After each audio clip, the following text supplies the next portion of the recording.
Hey, this is Hans from Request for Music, and back with a tutorial for the format. And first of all, let's just take the oscillator itself um, into sight a bit better. So let's make sure that I see the largest as I can. And um, on the VCO, I'll put it in the middle. I've got a couple of inputs on the top, and I have an output on the bottom.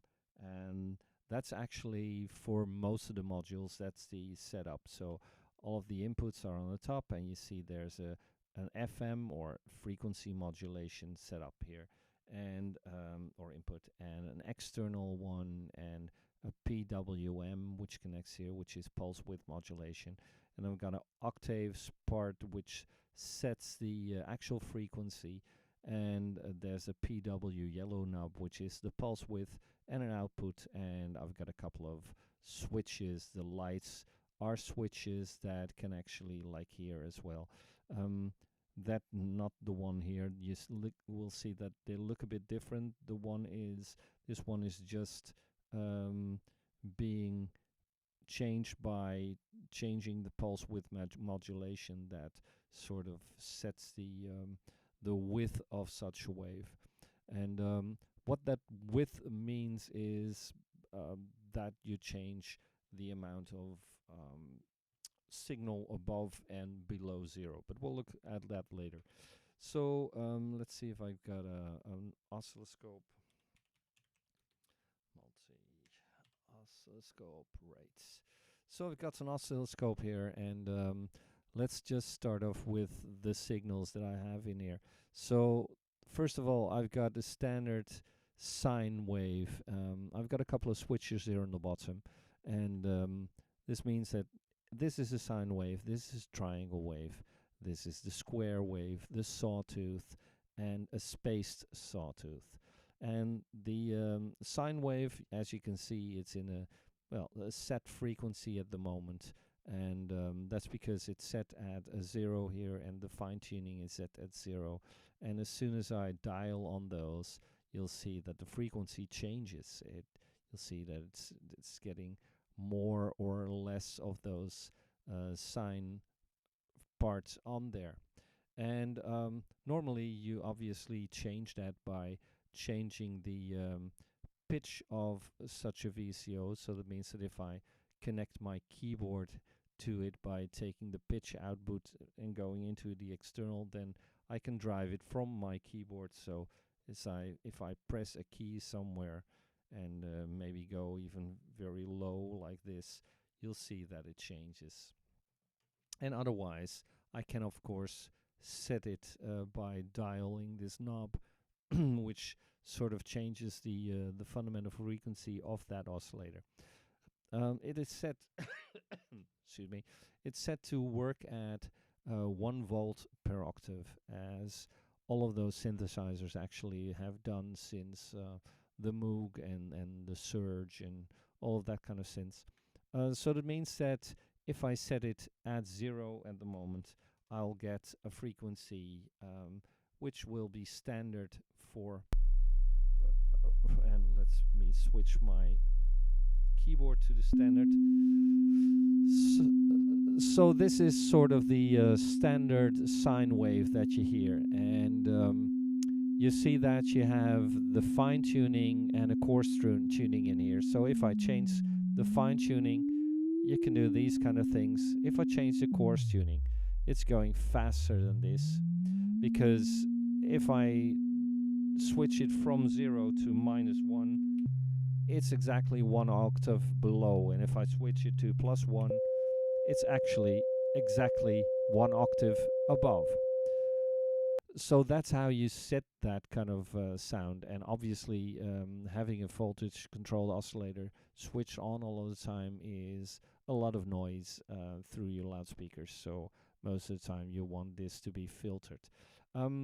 Just for now, I actually am only going to show you a couple of the waves that come out like this. So I'll deconnect this, and I'll just leave it like this so you can at least see what the frequencies are. As soon as I get my keyboard out, you see that it comes back to some kind of standard setting which I can actually scale here and scale the size of in this part. So let's do something like this to have a nice proper sine wave showing up.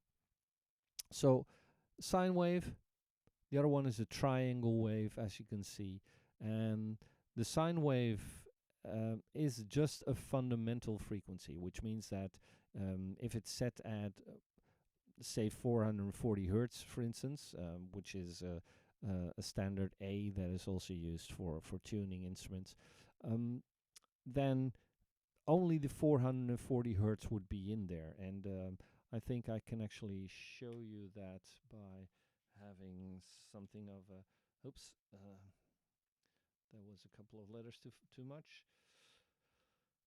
A spectroscope, which if I connect this to the output and set it properly, let's see, set it like this, you can actually see this is the spectrum of a frequency spectrum of whatever is getting out, and I've got only sort of one spike kind of information. It's if the spectroscope would be even more strict, so to speak, I would actually get only one line showing that there's this one frequency.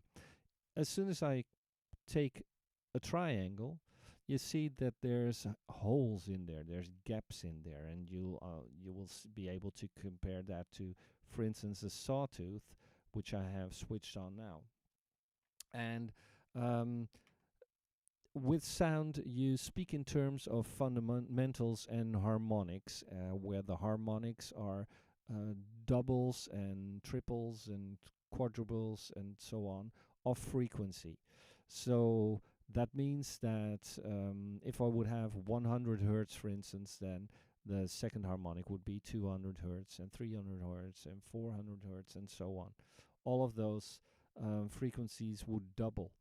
And within a sawtooth, for instance, I've got all of these harmonics. All of the harmonics are in there, so the so-called odd and even harmonics. So number 1 and 2 and 3 and 4 and 5 and 6 and so on. And there's a certain ratio in the fall off of the levels of all of those harmonics. So that means that this the first one is the strongest. The next one is actually divided by 1 divided by the number for the harmonic, and that's sort of a linear kind of way that it falls off. Not really actually, but it would drop off with sort of such a way of degradation or something like that in volume, or it would get softer. With a triangle, I'm actually missing a couple of those harmonics. I only have the odd harmonics, but the way that the volume goes down is a lot faster than with the sawtooth, which means that the sort of sound that you create with a triangle sound is different than the sound that you create with a sawtooth. So if I do connect this and compare that to the sine wave, sine is a very warm, round sound. The triangle is still round, but you do hear some extra sounds coming in there. Whereas if I compare that to a sawtooth, there's a lot more high frequencies and sort of, yeah, a grain in there, so to speak. And as said, every one of those waveforms have their own spectrum. And if I look at the block wave or the square wave, actually, first of all, let's set this to to even. You also see that it sort of has it sort of resembles the thing that the triangle had, where all of those lines were, but the way that the volume behaves between all of those harmonics is for the square the same as for the sawtooth, and that means that it's a sort of a hollowish kind of sound that you get. And The nice part of this square wave is that you can see that there's these straight lines above 0 and below 0, and that's called the pulse width, and that pulse width is now at an even value, which is 0, 5, which is exactly the same length for the negative and the positive part. But the nice part is that I can indeed change this, and you see that there's a lot of stuff happening to the spectrum then, that you get actual extra sort of frequencies in there. So that means that you change the sound of all of that kind of stuff, and I can go from a very short part on, and I could go even all the way almost, so you hardly get any sound, where almost all of the um, horizontal lines lie beneath the 0, or I could go all the way to the other side and have that almost all on the top. So I can change it that way. And the nice thing is that when I change this by hand, and let me listen to this, if I have that sound, oh, I didn't connect it apparently.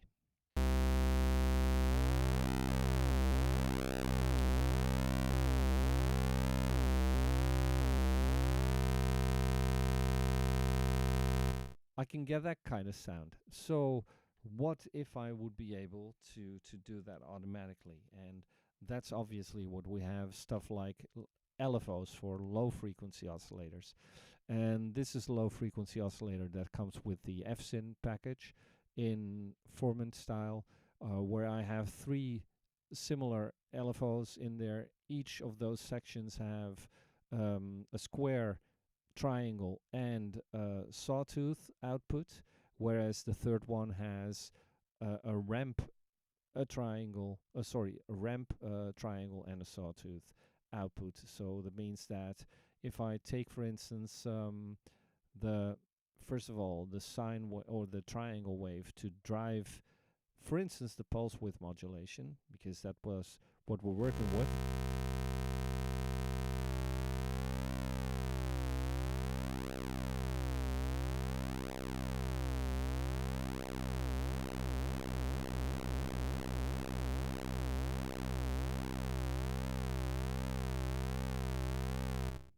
You hear that you're getting sounds that sort of keep flowing all the time. They keep changing all of the time. So that's what you can do with the pulse width modulation. On the other side of this, I have this FM, which stands for frequency modulation. So if I instead take the output of the LFO and put that into the frequency modulation, and let's take the sine wave, for instance, and I'll put this up a bit to maybe 2. You can hear that it starts modulating the pitch. And now I'm in the positive part of this, but actually I could go down as well. It will not change it or make too much difference in this setup, but let's take, for instance, the square modulation, the square wave, and now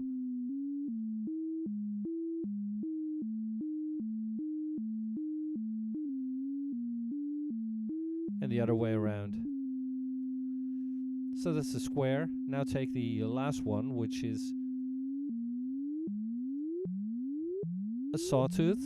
So that's is going up in direction. Now, and on the bottom one, I have the other way around.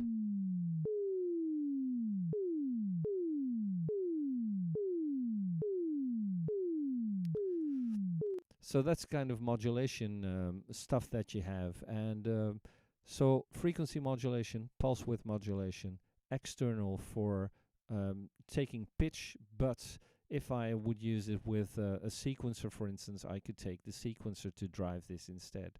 First of all, let's look at the other stuff that I have. So we've already seen that I have frequency modulation and pulse width modulation knobs to set the amount of modulation.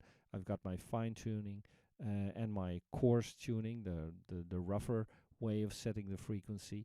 Most of the time you will set it to even values, or even or odd values, like 1 or 2 or 3 or whatever, if you want to have two oscillators that create the same kind of sound in octaves or tuned in octaves, because if they're halfway off, for instance, you'll get different kinds of sounds, and you could get intervals like that, of course, that you would use in normal music as well.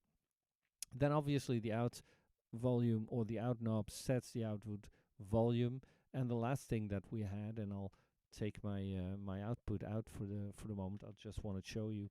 So if I look at my output, so I've got my sine wave, and I'll take my frequency out because otherwise it's jumping all over the place. And I'll take this back to 0. And if I click any of the other waveforms on, first of all, let's go through them. So I've got the sine wave, triangle wave. Instead of the triangle wave, I have my square wave that I can set, as you already know. I've got my sawtooth wave, and the last one is a strange one, which is the spaced sawtooth, and it depends on where you are actually in everything, and it looks a bit weird, but it has a sort of sound that is different than all of the other, because with something like a sawtooth or a triangle, this behaves very mathematical, which it doesn't with the space sawtooth. But the thing is that it sounds sort of brass-like.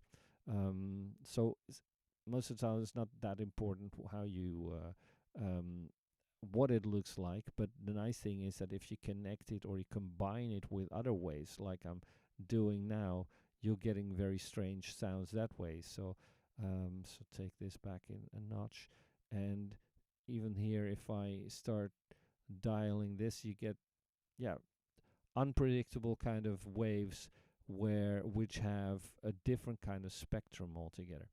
And so I could do stuff like that, which is obviously, because all of those waves can be switched on, you can get very high levels out of that. So be aware of how much you use. As said, another thing is that I have a duplicate of this. So take a second one out, and let's hook those up together. So that's first of all, and one is on the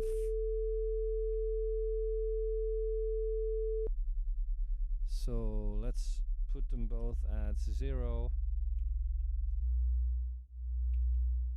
Oops. Pressing wrong buttons here. So this is at 0. This is at 0. And I don't have any what's the name again? Can't think of it anymore. Anyway, I've got two at exactly the same frequency. But if I start dialing this up,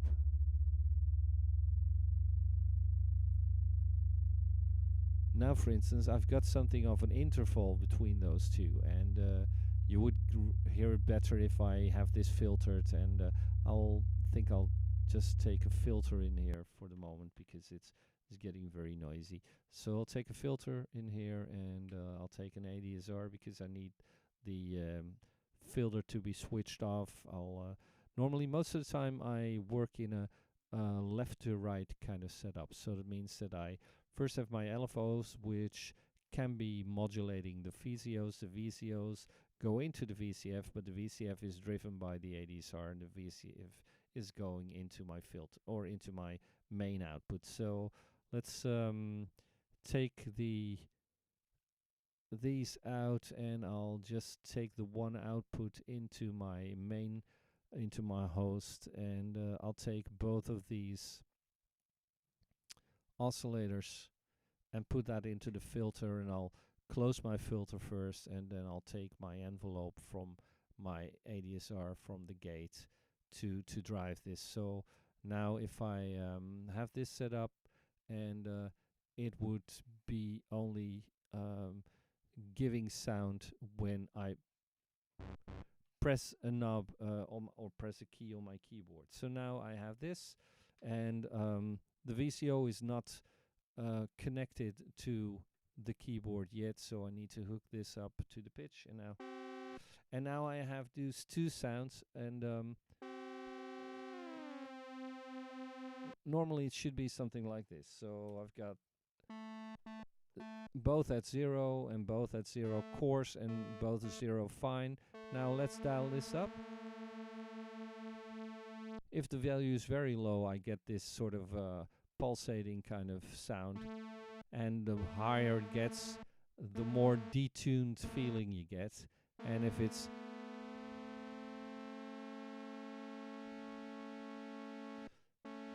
so now, for instance, I think I've got it set up at a third interval. So, and if I dial this up even further,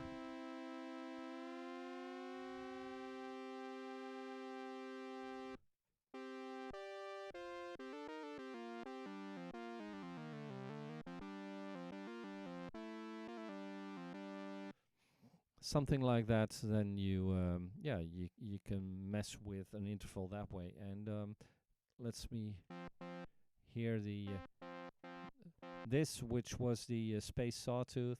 As you can hear, it sounds a bit more brass-like even than that. It's a bit thinner, and if I wanted more brass kind of thing, I would probably take my ADSR attack slightly longer, or this, and you can hear that the filter opens that way, and maybe even take the Q or the resonance in there.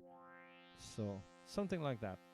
So yeah, that's mainly what you can do with the VCOs, apart from the fact that obviously you can take an output of something like this and maybe take it back into an input of the other, because it's now doing this. But what if I would take the output of the one and put that back into the other one?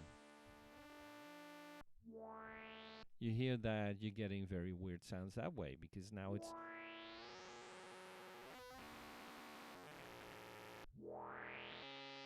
and very weird sort of spectrum as well. So let's even take a normal sine wave.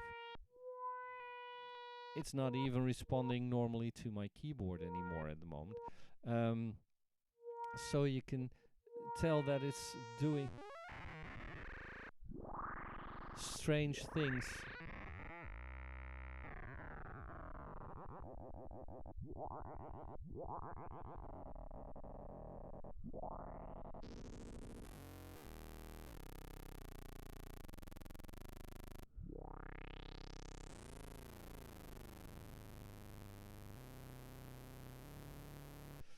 So yeah, that's for the experimenting kind of thing that you could do. Means that also if I take this out into my pulse width modulation, which only has effect if I indeed use my square synth or square wave, so something like this.